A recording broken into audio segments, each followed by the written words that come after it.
Is it going? I think it's going. Hey, I'm Dave. I'm the music manager here at The Hole. Let's check it out.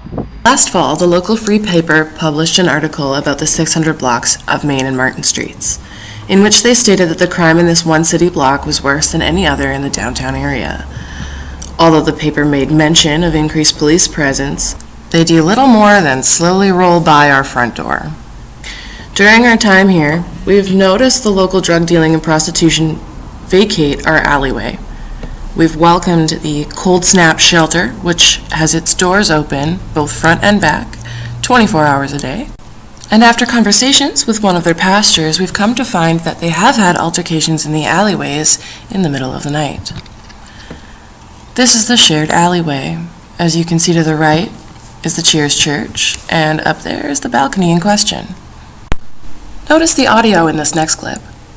The biggest nuisance is the gravel crunching underneath my shoes.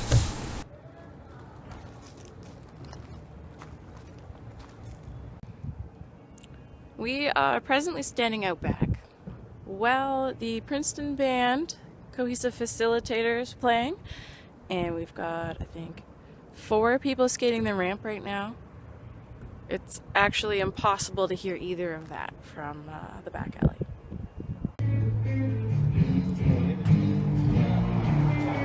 We're hanging out front of the Hole presently. Got a few musician guys here. Live band currently playing. As you can tell, it's not much louder than my voice. And the cars passing by.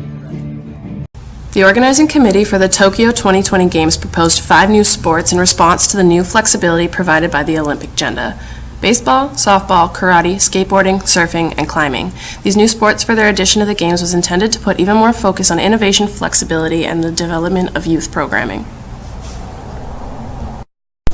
Our founder, Carrie Lee Walker, is a Penticton-raised downhill skateboard racer and aspiring philanthropist, who returned to Canada in August of 2015 from traveling America's West Coast, skating her way through world-class International Downhill Federation race courses, reaching speeds of up to 95 kilometers per hour.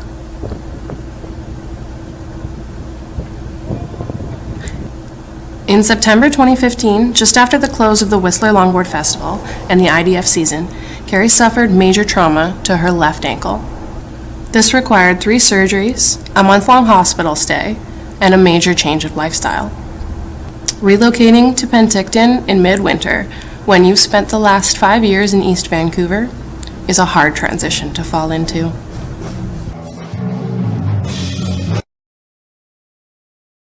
I'd like to introduce you to Vancouver Ladyboarders. Co-founded by Rochelle Murray and Carrie Walker, the Vancouver Ladyboarders have been organizing female-focused introductions and sessions since they were established in 2013. These efforts have established a strong fellowship of courageous women and tripled ridership around the Lower Mainland. Here's an example of one of their safety sessions.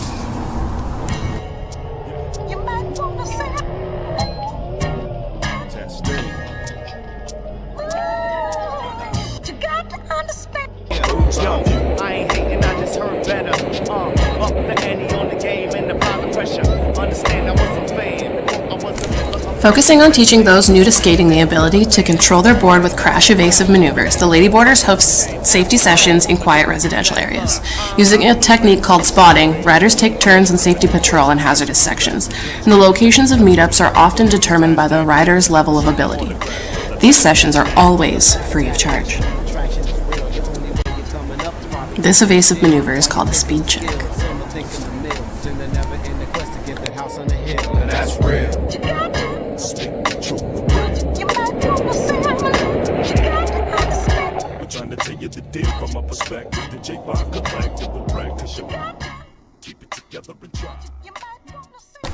I'd like to share with you a short timeline of our growth. After returning home to live with family while recovering, in January 2015, Carrie started the Community Futures Business Plan Development Program. This August, we signed the lease and participated in the Penticton Throwdown. September 1st was my 3rd surgery, requiring 6 weeks of rest. September 6th, I received keys to 651 Main Street. Being in a wheelchair makes business conversion a little challenging. I have been fortunate to receive a lot of help in that regard.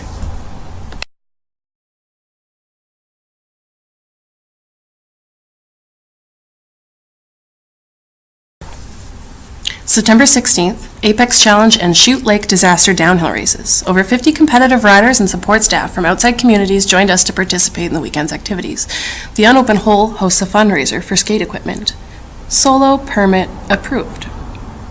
Unfortunately, this was also the beginning of a less than desirable relationship with one of our neighbors, including him illegally dumping garbage on my back step, finding me at my day job Safeway and causing a scene, threatening to get me fired, and as of October 31st, this escalated to him uttering threats and my filing a stalking and harassment report.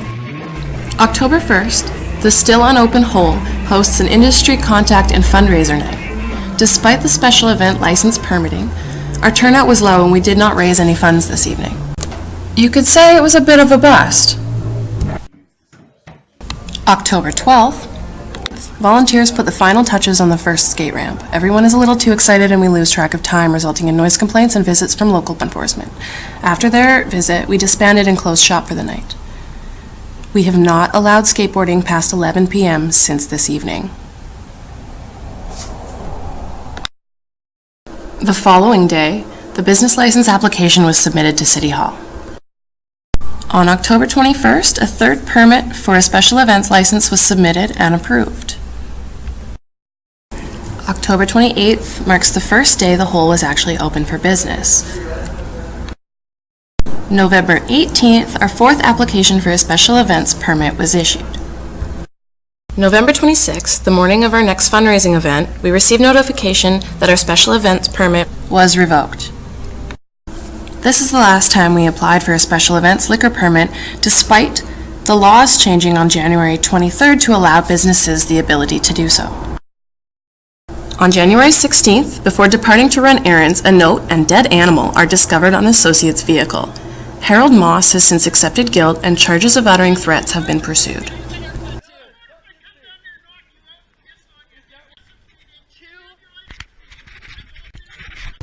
These comments about a license meeting come before my business permit was ever suspended. I believe this man to be intentionally sabotaging my efforts with the community. Our most recent expansion was sponsored in part by Pentagon Board Shop, Home Hardware Penticton, and several local construction and skateboard professionals who volunteered their time. These upgrades make our services comparable to other BC businesses such as the Link Indoor Park, Courtney, West 49 Indoor Park, New Westminster, Dry Spot, South Vancouver, Armstrong Recreational Center, Green Bay Bible Camp, and these examples.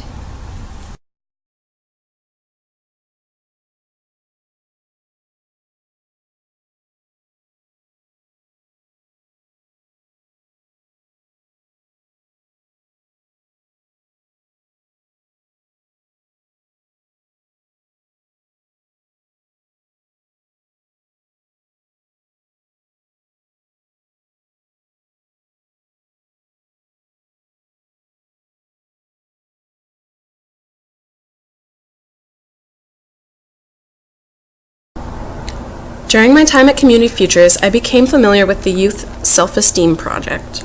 Published in July 2013 by Community Foundations, the project was an initiative designed to support youth in Penticton and ensure a healthy, thriving youth population in our city. This report speaks of the need for a youth communication strategy. Penticton needs a comprehensive youth communication strategy that will help the community to better understand the needs of Penticton youth. A communications strategy may help to educate the community on the positive attributes of Penticton youth, create broad awareness amongst youth about events, resources, and abilities, and establish a strong youth presence in Penticton to represent the voices and needs of young people. Most of the youth they heard from identified that Penticton needs to acquire a drug and alcohol-free youth center to help deal with the many issues facing young people, as well as to strengthen positive self-esteem.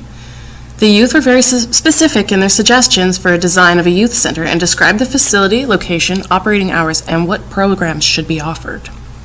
Many of our business practices come from this study. Saturday nights, we host live bands from 9 to 11 p.m. Focusing on local talent, these events are open to all ages, and door charge is always $5. I wanted nothing more than to fall into a familiar chair and be among community while I was broken off. It's one thing to be off your board, and it's another to not be part of the lifestyle at all. Although my family made sure to keep me occupied during this time, I couldn't help but notice the youth of Penticton still carrying around their skates in midwinter with a week-old layer of snow covering the ground. It's this and East Vancouver ski community's long-standing history of being a close-knit family that inspires our mission within the Hull Community Centre.